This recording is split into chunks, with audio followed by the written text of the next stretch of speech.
안녕하세요. 즐거운 전자회로 시간입니다. 오늘은 저번 시간에 이어서 반도체 소자에 대해서 공부해 보도록 하겠습니다. 오늘의 목차입니다. 저번 시간 P형 반도체와 N형 반도체에 대해서 공부했었죠? 오늘은 PN 접합에 대해서 살펴보겠습니다. 오늘의 공부 순서입니다. 다이오드, PN 접합과 바이어스, 순방향 바이어스, 역방향 바이어스 순으로 공부해 보도록 하겠습니다. 반도체가 어떻게 이용되고 있느냐? 그 첫 번째 예는 다이오드입니다. 다이오드는 왼쪽에 있는 그림과 같은 모습으로 생겼고요. 이 다이오드는 P형 반도체와 N형 반도체를 접합해서 만든 소자예요. 회로를 그릴 때는 이런 모습으로 나타내는데요. 화살표의 방향은 전류가 흐르는 방향으로 나타냅니다. 전류는 플러스에서 마이너스로 흐른다고 했었습니다. 그럼 왼쪽은 양극이고 오른쪽은 음극이겠죠? 이 다이오드가 어떤 역할을 하느냐? P형 반도체와 N형 반도체의 접합으로 이루어진 다이오드가 도대체 무슨 역할을 하느냐?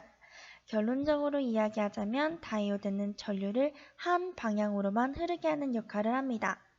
무슨 말인지 알아보기 위해 다이오드에 전압을 걸었을 때를 생각해 볼 거예요. 다이오드는 P형 반도체와 N형 반도체를 접합해서 만든다고 이야기를 했었습니다. 그리고 나서 이 다이오드에 전압을 걸어줄 건데요. 먼저 이 기다란 게 플러스 쪽이고 짧은 게 마이너스 쪽이죠. 첫 번째로 전압을 걸어줄 때는 P형 반도체와 플러스 쪽이 만나기, N형 반도체와 마이너스 쪽이 연결되게 전압을 걸어볼 거고요. 두 번째로는 P형 반도체에 마이너스가 연결이 되고 N형 반도체 쪽에 플러스가 연결이 되도록 생각을 해볼 거예요. 전압을 걸어주기에 앞서 PN 접합에 대해서 알아보겠습니다. 다이오드가 바로 PN 접합 반도체입니다. P형 반도체와 N형 반도체를 붙여서 만든 것을 PN 접합이라고 하며 확산 접합법을 사용합니다. 확산의 의미는 입자의 농도가 높은 곳에서 낮은 곳으로 이동하여 평형을 이루는 것을 말합니다. P와 N 두 단자가 개방되어 외부에서 전압을 인가하지 않는 평형 상태에서 PN 접합면에서는 다음과 같은 현상이 일어나게 됩니다. 첫 번째, 공피층 형성. 접합면 부분에서는 P형의 다수 반송자인 전공과 N형의 다수 반송자인 전자가 접합면을 넘어 확산이 진행되면 접합면 근처에서 전자 전공이 결합하여 소멸됩니다. 전자 전공쌍의 소멸에 의해 접합면의 다수 반송자가 사라진 영역이 형성이 되고 이를 공피층이라고 합니다. 공간 전하 영역 형성. 접합면 왼쪽에는 억섹터의 음이온이 존재하고 오른쪽에는 도너의 양이온이 존재하는 얇은 층이 생기는데 이를 공간 전하 영역 또는 공피층이라고 합니다. 전이 장벽으로 작용.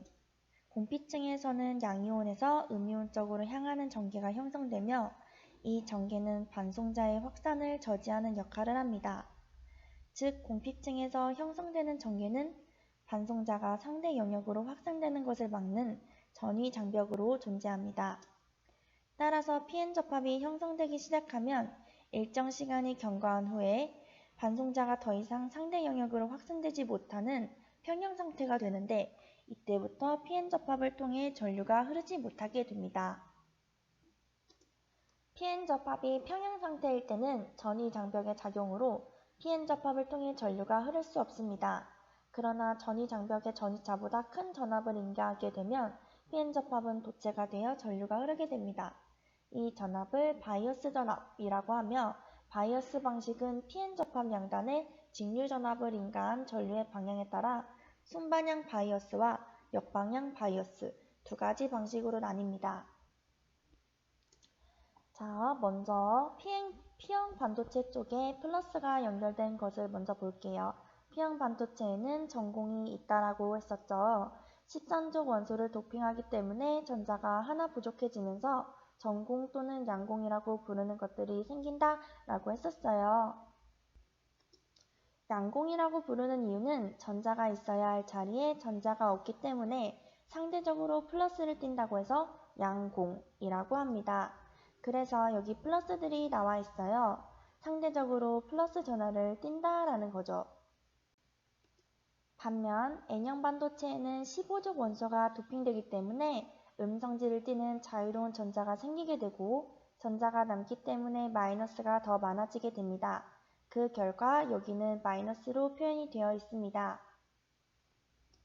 자, 양공이 플러스 전하를 띈대요. 그런데 이쪽이 플러스죠? 플러스와 플러스는 서로 밀어냅니다. 그 결과 양공은 이쪽으로 쏠리게 돼요. 마찬가지로 N형 반도체 쪽은 마이너스입니다. 그런데 N형 반도체에는 자유전자가 돌아다니죠.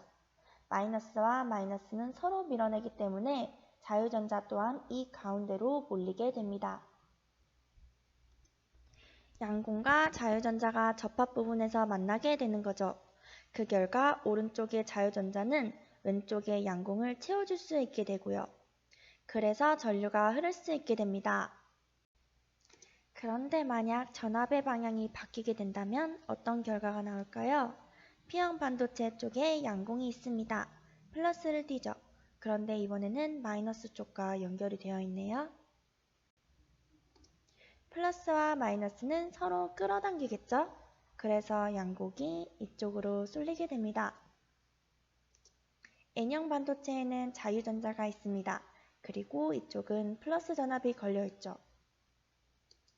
플러스와 마이너스는 서로 끌어당기기 때문에 자유전자는 왼쪽으로 쏠리게 됩니다. 그 결과 가운데 모이지 않고 양공과 자유전자가 양 끝으로 이동해버리니까 연결되는 부위가 연결되지 못해 전류가 흐르지 않게 되어버립니다. 이때 역방향 포화 전류가 흐르게 되는데 이 부분에 대해서 교과서에 나와 있는 부분을 한번 살펴보겠습니다. 역방향 포화 전류란 무엇이냐? 역방향 바이어스 시에 P 영역과 N 영역에 존재하는 매우 적은 수의 소수 캐리어는 PN 접합을 통해 이동합니다. P 영역의 소수 캐리어인 전자는 N 영역에 인가된 양의 전압에 의해 N 영역으로 이동하고 N 영역의 전공은 P 영역에 인가된 음의 전압에 의해 P 영역으로 이동합니다. 이 전류를 역방향 포화 전류라고 하고 농도가 아주 작은 범위이므로 무시하게 됩니다. 따라서 역방향 바이어스가 인가된 PN 접합에는 전류가 흐르지 않는다고 볼 수 있는 거죠. 다음은 항복 현상입니다. PN 접합 다이오드에 큰 역방향 바이어스 전압이 인가되면 갑자기 과도한 전류가 흐르게 되는 항복 현상이 발생됩니다. 항복 현상이 발생하는 이유는 다음과 같습니다. PN 접합에 큰 역방향 바이어스 전압이 인가되면 강한 전기에 의해 소수 캐리어가 공유 결합 속의 전자에 충돌하여 공유 결합이 끊어지게 됩니다. 이에 의해 새로운 전자 전공쌍이 발생되게 되고 이 현상이 연쇄적으로 일어나게 되면 캐리어의 수가 폭발적으로 증가하여 순식간에 큰 전류가 흐르게 됩니다. 이 현상을 전자사태라고 하며 그 인계 전압을 항복 전압 또는 제너 전압이라고 부릅니다. 이와 같은 역방 항복 특성을 이용하여 일정한 전압을 유지하도록 만들어진 소자가 바로 제너 다이오드입니다. 오른쪽 그림과 같이 생겼습니다. 오늘은 조금 배운 양이 평소보다 많습니다. 하지만 다 교과서에 있는 내용이므로 이해가 잘 가지 않는 부분은 열심히 읽어보고 그래도 정 이해가 가지 않으면 댓글로 질문을 해주시기 바랍니다. 그러면 선생님이 조금 더 자세한 자료를 들고 와서 설명을 해주도록 하겠습니다. 수고 많으셨습니다.